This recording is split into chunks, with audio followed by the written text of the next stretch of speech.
ಭಾರತ ವಿಚಾರದಲ್ಲಿ ಮತ್ತೆ ಟ್ರಂಪ್ಗೆ ಮುಖಭಂಗ ಆಗಿದೆ. ಬಿಲ್ಡಪ್ ಟ್ರಂಪ್ಗೆ ತಿರುಗೇಟು ನೀಡಿರುವಂತದ್ದು ಭಾರತ. ರಷ್ಯಾ ಜೊತೆ ತೈಲ ಖರೀದಿ ಅಬಾಧಿತ ಅಂತ ಭಾರತ ಹೇಳಿದೆ. ರಷ್ಯಾದಿಂದ ಭಾರತ ತೈಲ ಖರೀದಿ ನಿಲ್ಲಿಸುತ್ತೆ ಅಂತ ಟ್ರಂಪ್ ಹೇಳಿದ್ರು. ಟ್ರಂಪ್ ಹೇಳಿಕೆ ಉಲ್ಲೇಖಿಸಿ ಮುಗಿಬಿದ್ದಿತ್ತು ಕಾಂಗ್ರೆಸ್.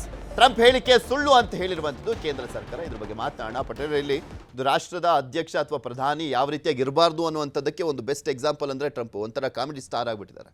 ಅಫ್ಕೋರ್ಸ್ ನಿಮಗೆ ವಿಶ್ವದ ದೊಡ್ಡಣ್ಣ, ಈ ದೊಡ್ಡಣ್ಣಗೆ ಸವಾಲಾಗಿರ್ತಕ್ಕಂಥದ್ದು ಚೈನಾ. ಈಗ ಹೊಸ ಅಪ್ಡೇಟ್ಸ್ ಏನಂತೇಳಿ ವಿಶ್ವದ ದೊಡ್ಡಣ್ಣ ಚೈನಾ ಅನ್ನೋ ರೀತಿಯಲ್ಲಿ ಬಂದಿರತಕ್ಕಂಥದ್ದು. ನೀವು ಒಂದು ಬಾರಿ ನಮ್ಮ ಮೇಲೆ ಪ್ರಯೋಗ ಮಾಡಿದರೆ ನಾವು ಎರಡನೇ ಬಾರಿ ಪ್ರಯೋಗ ಮಾಡಿದಾಗ ನೀವೇ ಇರಲ್ಲ ಅನ್ನೋ ರೀತಿಯಲ್ಲಿ ಸಂದೇಶವನ್ನು ಕಳಿಸ್ತಾರೆ. ಅಂದರೆ ಆ ಕಂಟ್ರಿ ಎಷ್ಟು ಸ್ಟ್ರಾಂಗ್ ಆಗಿದೆ ಅಂತ ಒಂದು ಎಕ್ಸಾಂಪಲು. ಮತ್ತು ಭಾರತ, ರಷ್ಯಾ, ಚೀನಾ ಮತ್ತು ಸುತ್ತಮುತ್ತ ದೇಶಗಳ ಜೊತೆಗಿನ ವ್ಯವಹಾರಗಳು, ವಿದೇಶಾಂಗ ನೀತಿಗಳು ಬದಲಾಗಿರ್ತಕ್ಕಂಥದ್ದು, ಫ್ರೆಂಡ್ಶಿಪ್ ಇರ್ತಕ್ಕಂಥದ್ದು, ಇವೆಲ್ಲವೂ ಕೂಡ ಎಲ್ಲೊಂದು ಕಡೆ ಟ್ರಂಪ್ಗೆ ಒಂದು ರೀತಿ ವ್ಯಾವಹಾರಿಕವಾಗಿ ಆ ದೇಶಕ್ಕೆ ನಷ್ಟ ಆಗ್ತಿರ್ತಕ್ಕಂಥದ್ದು. ಮತ್ತೊಂದು ವಿದೇಶಾಂಗ ನೀತಿ ವಿಚಾರದಲ್ಲಿ ಆ ದೇಶಕ್ಕೆ ಭಯ ಉಂಟಾಗಿರ್ತಕ್ಕಂಥದ್ದು.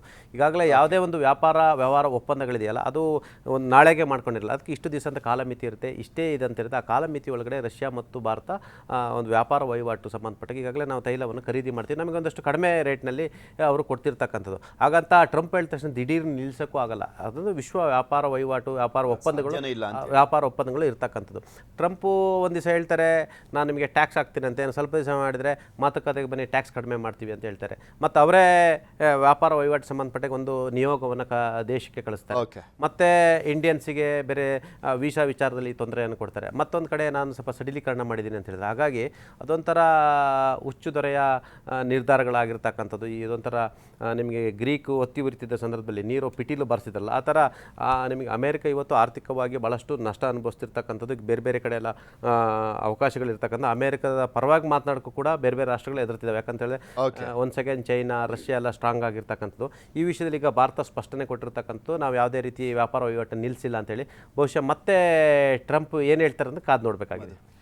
ಈಗ ಟ್ರಂಪು ಒಂದು ರೀತಿ ಅಮಾವಾಸ್ಯ ಹುಣ್ಣಿಮೆ ಪಾರ್ಟಿ ರೀತಿ, ಒಂದು ರೀತಿ ಆಡ್ ಡೇಸಲ್ಲಿ ಒಂದು ರೀತಿ ಹೇಳ್ತಾರೆ, ಈವನ್ ಡೇಸಲ್ಲಿ ಒಂದು ರೀತಿ ಹೇಳ್ತಾರೆ. ಮೋದಿ ಗ್ರೇಟ್ ಫ್ರೆಂಡ್ ಅಂತಾರೆ, ಇನ್ನೊಂದು ಕಡೆ ಮೋದಿ ವಾರ್ ಅಂತ ಅವ್ರದ್ದೇ ಅಡ್ಮಿನಿಸ್ಟ್ರೇಷನ್ ಅವರು ರಷ್ಯಾ ಉಕ್ರೇನ್ ವಾರ್ನ ಹೇಳ್ತಾರೆ. ಅದೇ ಇವರು ನಾವು ಉಕ್ರೇನ್ಗೆ ಸಿಕ್ಕಾಪಟ್ಟೆ ಡಿಫೆನ್ಸ್ ಎಕ್ಸ್ಪೋರ್ಟ್ ಮಾಡಿದ್ವಿ, ಅದರಿಂದ ಒಳ್ಳೆ ಆದಾಯ ಬಂತು ಅಂತ ಹೇಳೋದಕ್ಕೆ ನಾಚಿಕೆ ಮನ ಮರ್ಯಾದೆ ಏನೂ ಇಲ್ಲ ಇವ್ರಿಗೆ ಗ್ಲೋಬಲ್ ಮೀಡಿಯಾ ಮುಂದೆ. ಅದೇ ಭಾರತ ಏನು ತೈಲ ಖರೀದಿ ಮಾಡ್ತಿರೋದ್ರಿಂದ ರಷ್ಯಾಗೆ ಯುದ್ಧ ಮಾಡೋಕ್ಕೆ ಸರಕು ಸಾಗಣೆ ಸಿಕ್ತಂದರೆ ಬಲ ಸಿಗ್ತಾ ಇದೆ ಅಂತ ಹೇಳೋಕ್ಕೆ ಅದು ಒಂದು ರೀತಿ ಹೇಳ್ತಾರೆ. ಒಂದು ರೀತಿ ಅವರು ಹೇಳಿದ ನೆಕ್ಸ್ಟ್ ಮಿನಿಟು ಅಥವಾ ನೆಕ್ಸ್ಟ್ ಡೇನೇ ರಾಹುಲ್ ಗಾಂಧಿ ಅವರಲ್ಲಿ ಟ್ವೀಟ್ ಮಾಡ್ತಾರೆ. ಡೆಡ್ ಎಕಾನಮಿ ಅಂದ ಕೂಡಲೇ ಇವರು ಡೆಡ್ ಎಕಾನಮಿ ಅಂತ ಇವರು ಟ್ವೀಟ್ ಮಾಡ್ತಾರೆ. ಅವರು ಹೇಳಿ ಸರಿ ಇದೆ ಅಂತಾರೆ. ಆದರೆ ಅಲ್ಲಿ ನೋಡಿದ್ರೆ ಗ್ಲೋಬಲ್ ರೇಟಿಂಗ್ ಏಜೆನ್ಸಿಗಳೆಲ್ಲ ಪದೇ ರಿವೈಸ್ ಮಾಡುತ್ತೆ. ನಮ್ಮ ಗ್ರೋತ್ ರೇಟನ್ನು 6.6 6.2 8ವರೆಗೆ 6ವರೆಗೆ ಹಂಗೆಲ್ಲ ರಿವೈಸ್ ಮಾಡ್ತಾ ಹೋಗುತ್ತೆ.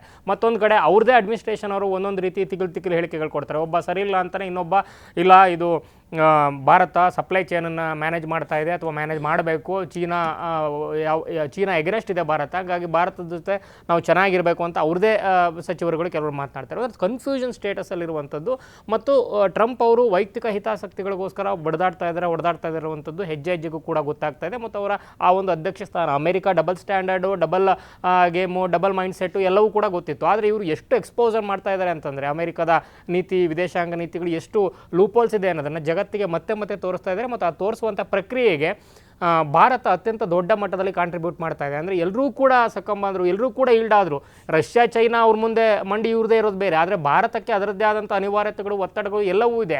ಅದರ ಆಚೆಗೂ ಕೂಡ ಭಾರತ ಅತ್ಯಂತ ನಾಜೂಕಿಂದ ಅಮೆರಿಕವನ್ನು ಮೈಂಡ್ ಗೇಮಲ್ಲಿ ಮಣಿಸ್ತಾ ಇದೆ ಅನ್ನುವಂಥದ್ದು ಎಲ್ಲ ಪ್ರಕ್ರಿಯೆಯಲ್ಲಿ ಕಾಣಿಸ್ತಾ ಇದೆ. ಪೃಥ್ವಿ, ಧನ್ಯವಾದ ಮಧು. ಹಾಗೆ ಪಟೇಲ್ ಇಷ್ಟು ತನಕ ಜಾಯ್ನ್ ಆಗಿದ್ದಕ್ಕೆ. ಇದಾಗಿತ್ತು ಇವತ್ತಿನ ಮಾತುಕತೆ. ನೋಡ್ತಾರೆ ನ್ಯೂಸ್ 18 ಜಾಲ ನಮ್ಮದು ಬಲ.